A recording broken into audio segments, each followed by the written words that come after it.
Welcome again to our program. I'm Carl Brookins, author of Bloody Halls, an urban crime novel, Devil's Island, a Lake Superior novel, and the Minneapolis private detective novel called The Case of the Greedy Lawyers. This is program number 30 in our series of discussions and interviews with authors and others involved in the writing business. With me in the studio are my regular co-hosts, Ellen Hart, the fine author of the Jane Lawless mystery series. Her current novel in the series is titled The Mirror and the Mask. It's soon to be joined by another novel called The Cruel Ever After. Also here at our table this evening is another fine novelist slash author, host, William Kent Kruger, author of the very fine Cork O'Connor series.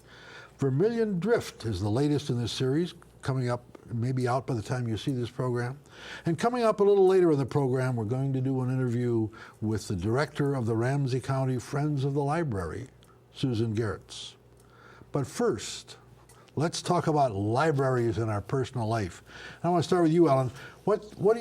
Can you remember your first encounter with a real library? Well, what I remember most is, and I don't know how old I was, but I would imagine around 5. My grandmother was just an incredible reader. And literally every week, my mother and I would go to the library and get a bag of books, a shopping bag of books. And she'd read them during the week. And then we'd take them back and we'd get... So to me, it was always very exciting. I got to go help her pick out books. And it was way before I was doing much reading, but the library was very cool, and reading books. I still can see my grandmother on the couch reading. I mean, she just loved books, novels. So it was an adventure to go with and get the books, but entirely, you weren't directly involved in not at that reading point, no. But what a great early example for you. It was, yeah, it really was. What about you? Oh, my earliest memories are delicious. Delicious. For this reason. When I lived in Houston, this was my earliest memories. Every Wednesday evening we would go to the library, the whole family. I was probably 5 at this point, 6. Okay. We would go to the library and we would all choose books for the week. And across the street was an ice cream parlor. So we would go across the street to the ice cream parlor and get a hot fudge sundae.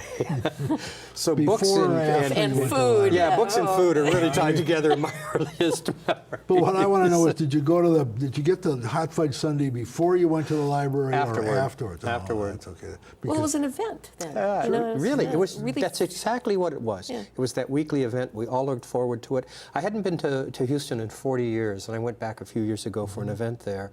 Recognized absolutely nothing except the library. Oh, passed it on the street and went, there it is. You guys have better memories than I do. I remember, I have no idea what age. I do remember the library. It was a Carnegie Library in the San Anthony Park area in St. Paul, close to where we lived. And is it the one that's still there now? The one that's still there, yeah. It's across been from modified Muffaletta. slightly, across from Muffaletta. Okay. That's exactly right. And my mother would take me and we would go to the library. And by this time I was reading, my earliest memories of that. And I would want to go into the adult section. In those years, in that era, you couldn't, that was frowned on at least. And so the librarian would come and take me by the hand and take me over to the children's section. And then my mother would come and have a discussion, not to say an argument, but a discussion with the librarian about whether I should be in the adult section. And she finally went out. And then from then on, I could go and pick out a bunch of books. And we would go and check them out, and they would stamp the card. And we would go home, and I would read them. And then I would wait. But that was like, we would go to the library on a Wednesday afternoon. And I would get a big stack of books and go home and read them. And by Sunday, I was through. And then when can we go to the library, Mom?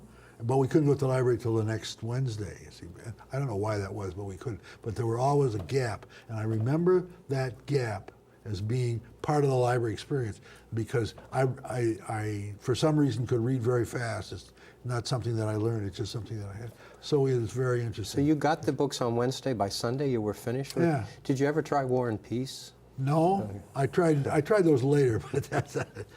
Well, so that's interesting. Anyway, we're going to take a short break. But we'll be back with our guest, the director of Ramsey County's Friends of the Libraries, Sue Gehrz, and she'll tell us about her experiences with libraries and her experience as the head of the Friends.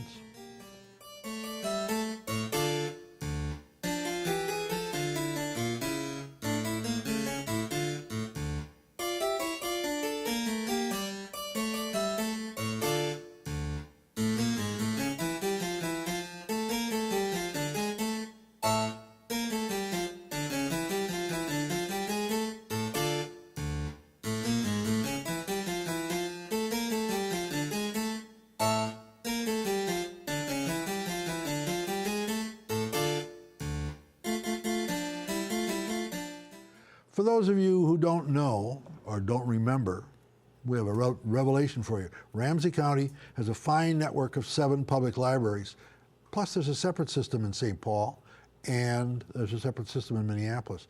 The Friends of Ramsey County Public Library have responsibility for the 7 libraries in Ramsey County. And I'm very pleased to have Mr. Kruger, I'm in good shape here. It's easy for you to say, Carl. It is easy for me to mess up.